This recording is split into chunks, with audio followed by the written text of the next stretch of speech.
Mateus capítulo 17, eu vou ler do capítulo 17, do 1 ao 9. 6 dias depois, tomou Jesus consigo a Pedro e aos irmãos Tiago e João, e os levou em particular em um alto monte, e foi transfigurado diante deles, e seu rosto resplandecia como o sol, e as suas vestes tornaram-se brancas como a luz.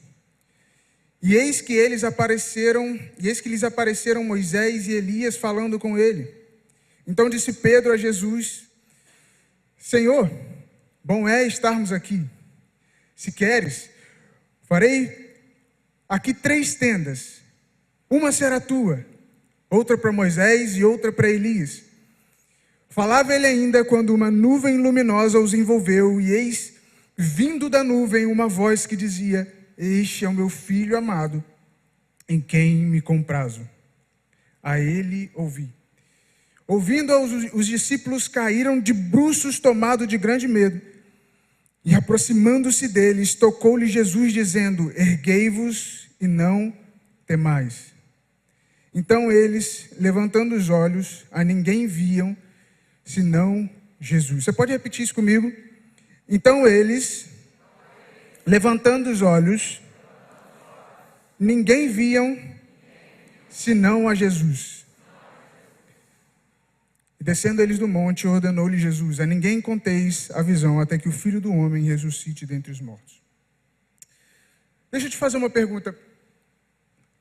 Qual seria a sua reação se nós hoje fôssemos invadidos por uma presença poderosa do Senhor? Qual seria a sua reação se nós hoje experimentássemos algo poderoso da parte de Deus? Se o céu se rasgasse e a gente aqui babando, ajoelhado, adorando, qual seria a sua reação? Qual seria a sua reação se a gente experimentasse um grande mover de Deus? Nós estamos num lugar espiritual, e eu sei que você sabe disso. Aqui nesse lugar, Jesus é o centro. Aqui nesse lugar, tudo é para Jesus, tudo é por Jesus, tudo é para Jesus, tudo vem de Jesus, e Ele está aqui presente, amém?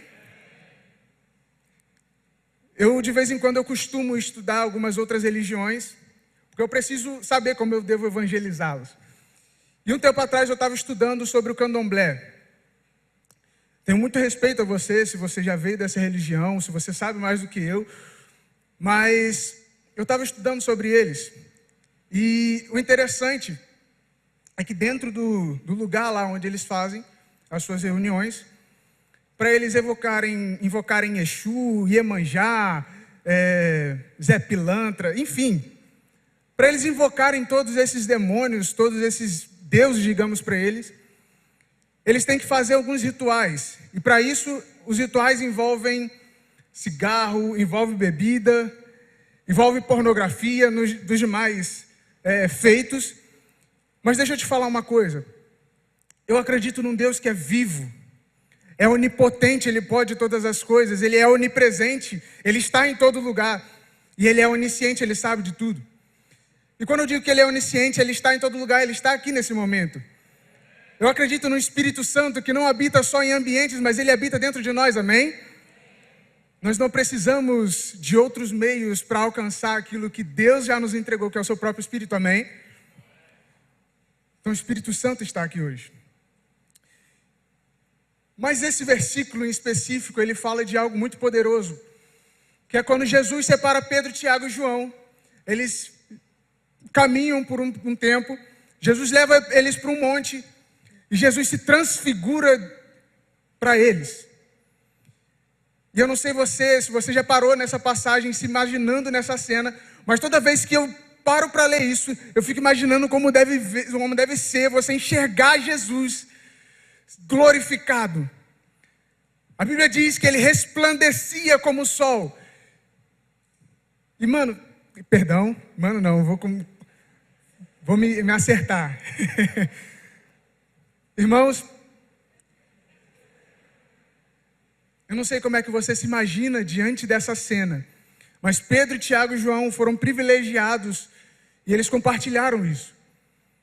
A Bíblia diz que Jesus, quando se transfigurou, apareceu do lado dele Moisés e Elias. E Pedro imediatamente vira para ele e fala assim: Senhor, que coisa incrível, que maravilha. Olha só, ele se transfigurou e apareceu Moisés e Elias.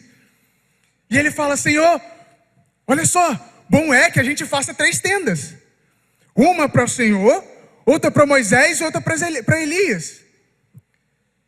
O mais incrível dessa cena, desse contexto, é que imediatamente eles são invadidos por uma presença, uma glória, uma nuvem. A Bíblia diz que a nuvem enche o lugar, eles nem terminam de falar, e eles caem de bruço. E da nuvem sai uma voz: esse é o meu filho amado, em quem eu tenho muito prazer. Eu não sei se vocês perceberam, mas Pedro, ele ao falar com Jesus, que ele faria 3 tendas, ele estava comparando Jesus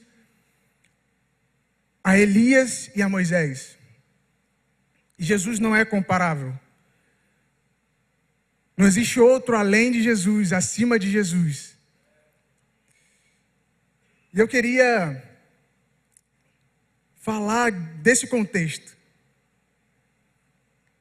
Colossenses capítulo 1, versículo 13, diz assim: o qual nos tirou da potestade das trevas e nos transportou para o seu reino do Filho do seu amor, em quem temos a redenção pelo seu sangue, a saber, a remissão dos pecados, o qual é a imagem do Deus invisível, o primogênito de toda a criação. Irmãos, Jesus não é comparável, Jesus é único, Ele é poderoso, e Ele está aqui presente. E eu queria te falar uma coisa, o tema dessa mensagem é a glória de Jesus. Eu queria conversar com vocês sobre o que nós fazemos quando nós somos apresentados à glória de Jesus. O que nós fazemos quando nós estamos de frente, diante a presença de Deus. A primeira coisa que a gente faz, e não a outra, é se prostrar. Imediatamente, nós nos prostramos. Eu sou apaixonado nas histórias dos grandes avivamentos. Avivamento na Rua Azusa, avivamento no país de Gales, na África. E eu creio fielmente no Senhor que nós viveremos um grande avivamento. Mas eu sou apaixonado por essas histórias. E toda vez que eu pego um livro para ler sobre isso, eu pego alguma coisa para estudar, eu começo a me apaixonar mais ainda. Por quê? A Bíblia diz que aonde o Senhor está, ali é liberdade.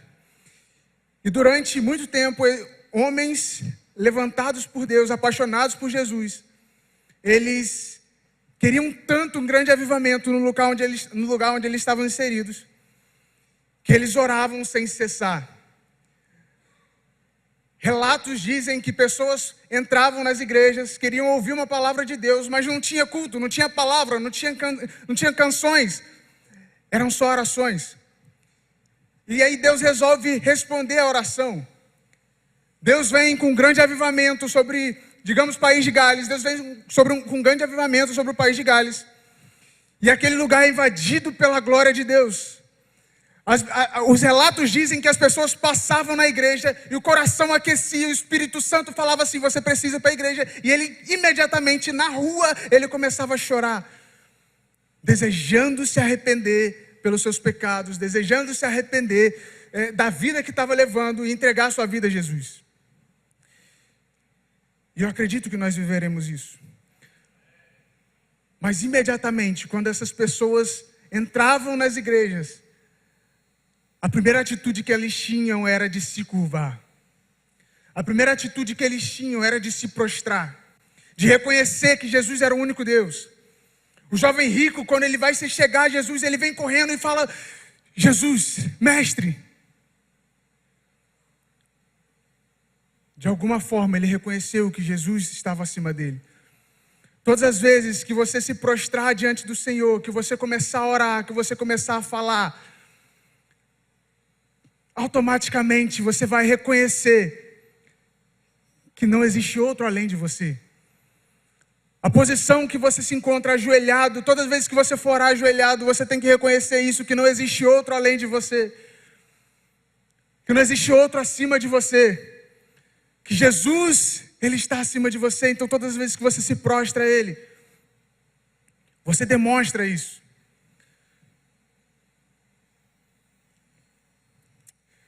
Mas Deus diz para o profeta Joel no capítulo 2, Deus fala diretamente com ele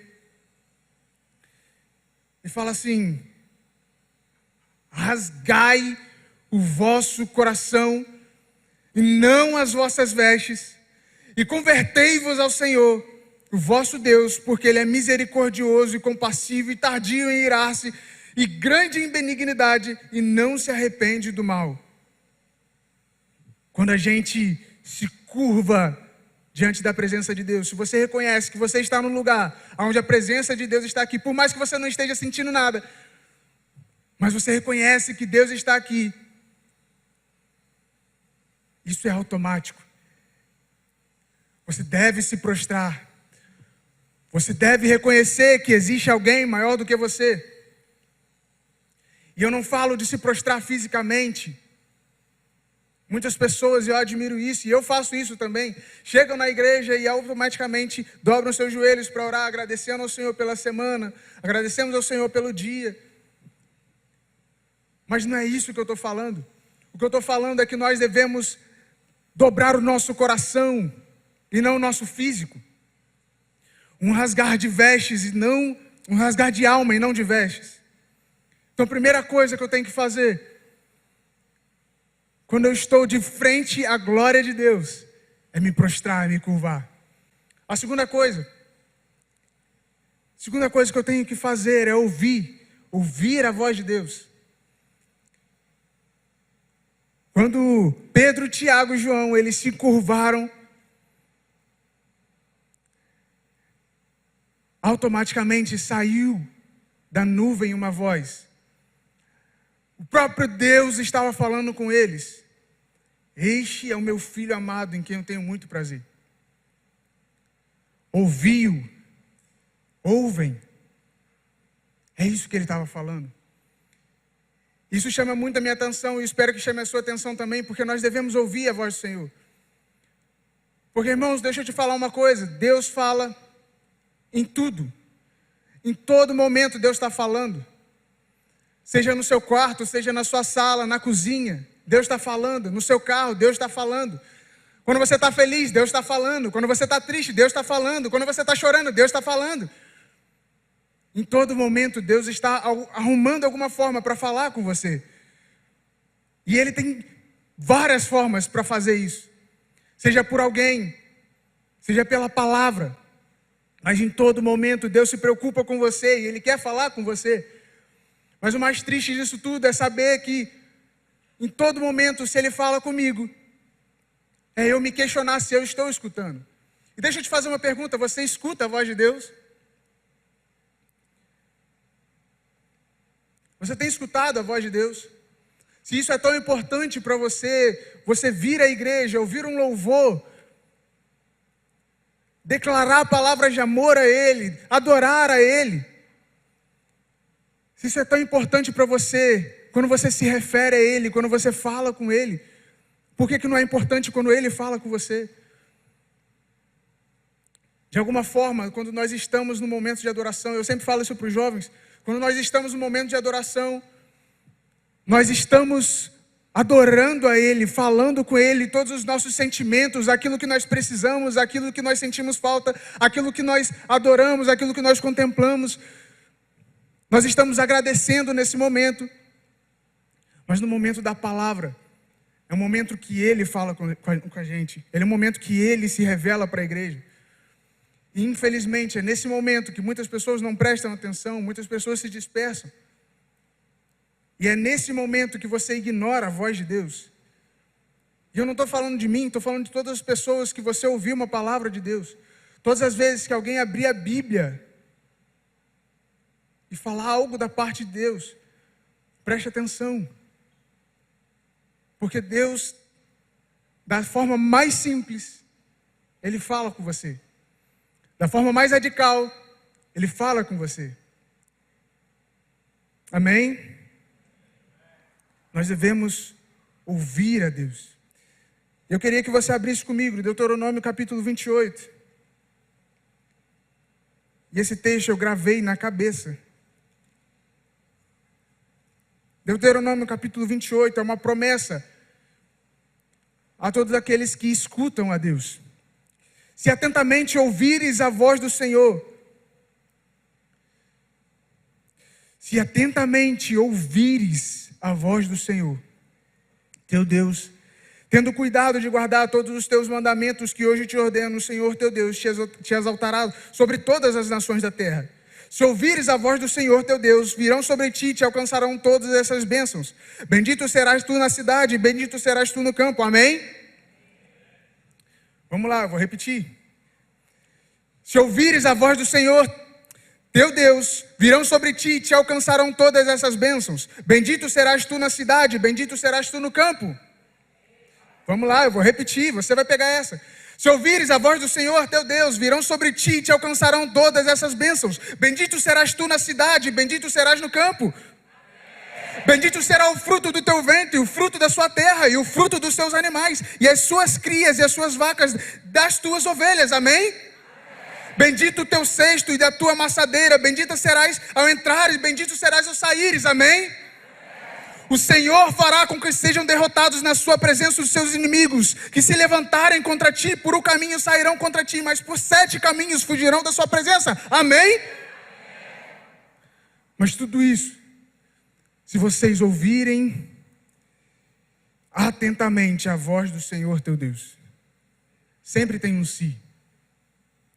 Então a segunda coisa que eu faço quando eu estou diante da glória da presença de Deus, eu devo ouvir atentamente a voz de Deus. E a terceira coisa, a terceira atitude que eu tomo, quando eu estou diante da presença de Deus, eu devo olhar para Ele. Pedro, Tiago e João, quando eles são tomados pela glória do Senhor, quando eles estão debruçados ali, eles escutam a voz de Deus, eles se prostraram diante de Deus, eles escutaram a voz de Deus. E aí depois de todo momento, Jesus vem calmamente e toca neles.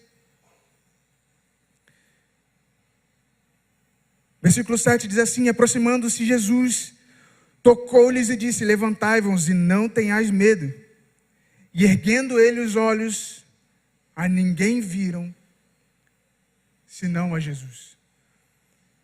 De alguma forma, o que Jesus estava querendo passar para eles era que eles não deviam olhar para Moisés representando as leis. Eles não deviam olhar para Elias representando os profetas. Ele devia olhar para Cristo. E o apóstolo, ele trouxe uma palavra para os jovens hoje mais cedo, que eu falei, é isso. 2 Coríntios, capítulo 2, Paulo diz assim: graças a Deus, que em Cristo, e somente em Cristo, nós somos levados sempre à vitória. Somente em Cristo. Então, irmãos, deixa eu te falar uma coisa. Todas as vezes que vocês olharem para Cristo, seja no momento de tristeza, de dor, de alegria, de felicidade, todas as vezes que vocês olharem para Cristo, Deus será glorificado. Todas as vezes que vocês olharem para Cristo, os seus caminhos vão ser reajustados. A sua visão vai ser limpa, porque você está olhando para Cristo. Não olhem para as falsas notícias. Não olhem para os amigos. Não olhem para as circunstâncias. Não busque em relacionamentos o amor que você só encontra em Jesus. Não busque a paz em lugares que você só encontra em Jesus. Jesus é o único caminho. Não há outro caminho. Jesus é a única verdade e não há outra. E fora de Jesus não há vida. Eu sou o caminho, a verdade e a vida. E ninguém vem ao Pai senão por mim. Não sou eu que estou dizendo isso. É Ele. Todas as vezes que eu olhar para Ele, eu vou alinhar o meu caminho com Ele. Não busque satisfazer os seus desejos. Se satisfaça em Cristo. Ele é a razão da nossa existência. Ele é a razão de nós estarmos aqui. Cristo é suficiente. E somente Ele é capaz de nos levar, nos reconectar a Deus. Amém? Foi uma mensagem simples, rápida, mas de alguma forma eu queria que vocês fixassem isso no seu coração. Todas as vezes que você chegar à casa aqui na igreja, todas as vezes que você chegar à sua casa, se lembre de Jesus, porque Ele está em todo lugar. Jesus está na sua casa, no seu trabalho. Sim, Jesus está. Então, todas as vezes que você chegar à sua casa, se prostre diante dEle. Fale com Ele dos seus sentimentos, daquilo que você precisa. Agradeça. Escute a voz dEle, através da palavra. E olhe para Ele. Olhe para Cristo. Olhe para Cristo. Amém? Queria te convidar a ficar de pé.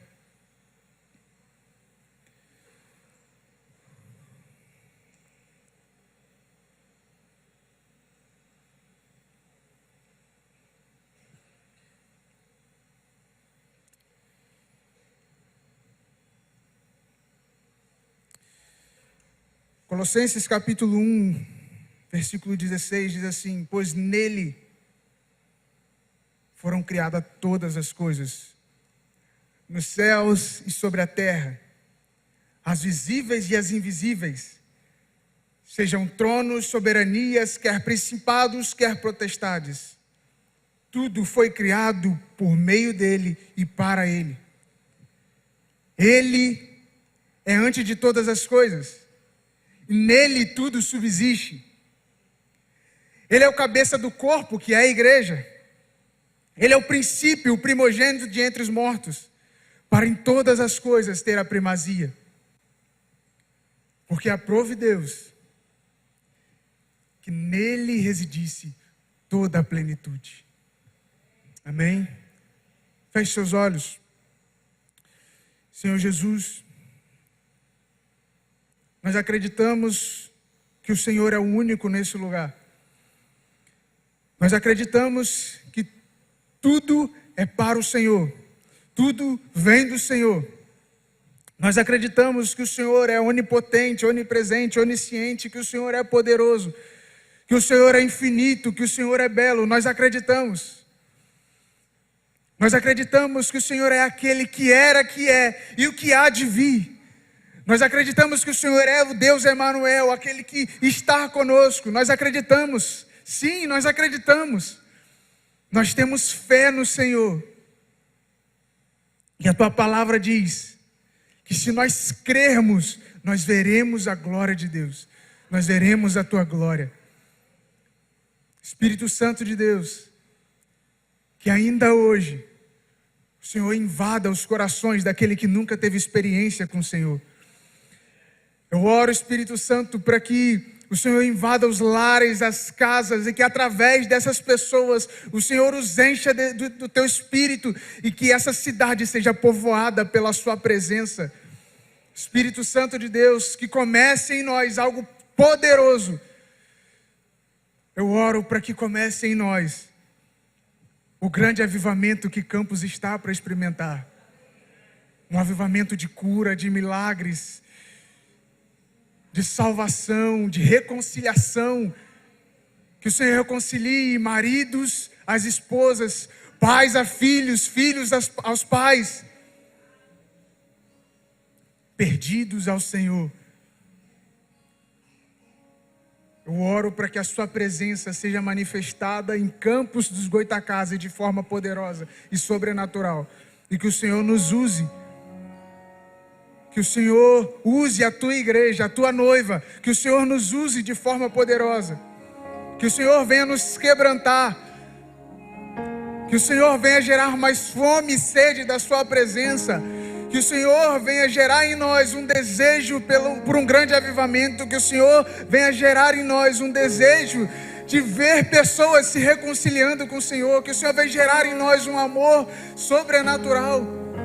Que o Senhor gere em nós uma expectativa. Que tenha em nós um pedaço dos céus. Que tenha nos nossos lares, nas nossas casas, nas escolas, nas faculdades, nos trabalhos, um pedaço dos céus. Que o Senhor rase os céus e que a gente veja a tua glória manifestada entre os homens. Que a gente veja o Cristo ressurreto. Que a gente veja que nós, como igreja, venhamos experimentar os teus milagres, a tua provisão, a tua bênção.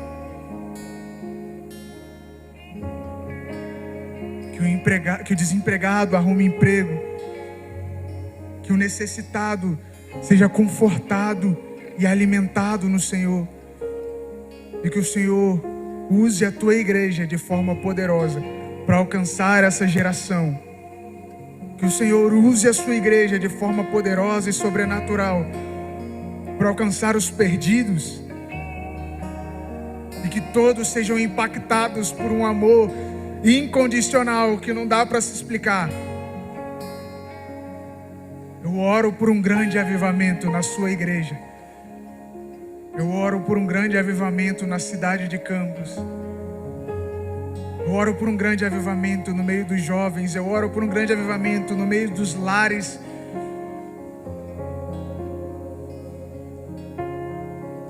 Eu oro para que a sua glória seja manifestada. Em nome de Jesus.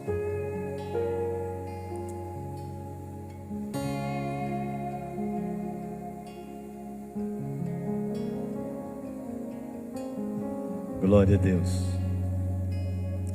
Percebo que Deus está, de alguma forma, preparando a igreja para algo inesperado. Eu acho que é essa leitura que nós temos feito esse ano. Deus preparando a igreja para algo inesperado.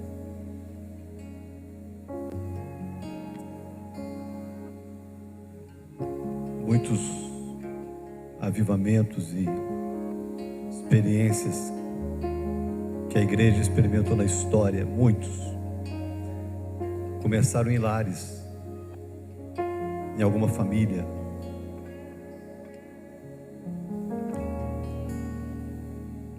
Ainda que parta da igreja, mas isso precisa ser expandido além das paredes da igreja. Queria desafiar você a mudar práticas dentro da sua casa. Você que não tem o costume de orar em família, você que não tem o costume de, seja na mesa, seja onde for, de reunir família, de dar as mãos, de olhar, de orar, não só para agradecer pelo alimento, mas orar. Às vezes é um momento que lá em casa nós aproveitamos para orar por vocês,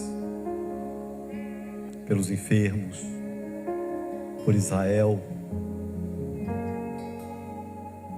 e orar para que a glória de Deus se revele nas nossas casas.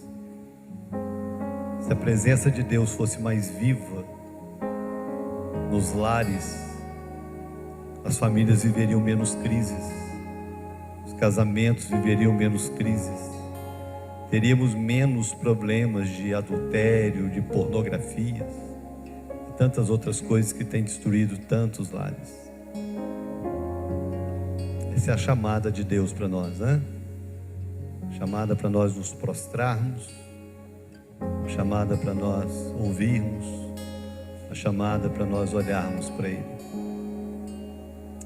Segure na mão da pessoa que está ao seu lado. Vamos terminar. Glória a Deus. Pai, obrigado por essa noite. Obrigado porque eu sei que a Tua glória, que já se manifestou tantas vezes, que já se revelou tanto nessa terra. Eu sei, meu Deus, que o Senhor está sempre pronto a se revelar e a se manifestar mais uma vez. E eu quero, junto com Rubens, dizer amém. Eu oro junto com a oração do Teu Filho, manifesta a Tua glória aqui entre nós, nesse altar, e no altar de cada família, de cada lar, que o Senhor é glorificado, que o Senhor é adorado. Eu oro por essa semana. Eu oro para que cada família aqui representada viva algo de extraordinário essa semana. Viva um mover sobrenatural. Eu oro, meu Deus, para que os filhos desviados voltem, para que aqueles que ainda não tiveram uma experiência com o Senhor tenham. Eu oro, meu Deus, para que as famílias estejam alinhadas na Tua palavra e que a Tua nuvem tome cada lar, cada casa. Eu oro dessa forma. Eu oro, meu Deus, concordando com Teu Filho, para que possamos viver um avivamento e essa cidade seja tomada pela Tua glória. Que seja assim. Seja assim.